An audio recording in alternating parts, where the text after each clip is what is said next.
মেয়েদেরকে ঠকানো আজকে আমি দেখাবো ওমেন পাওয়ার কাকে বলে। ওই যে আমার বয়ফ্রেন্ড।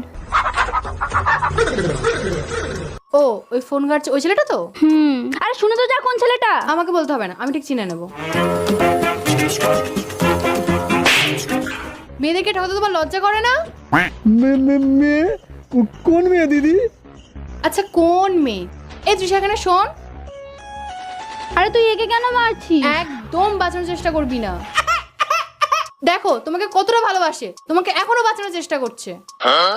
কিন্তু দিদি আমি তাকে চিনি না। হ্যাঁ তা চিনবে কেন, এখন তো প্রয়োজন ফুরিয়ে গেছে। এই কি হয়েছে বল তো, কি হয়েছে বল। বলছি এ নয় ও। এই আমি আসছি রে। এই ডাকছে আমাকে। হ্যাঁ সরি ভুল হয়ে গেছে। এই ধর ধর।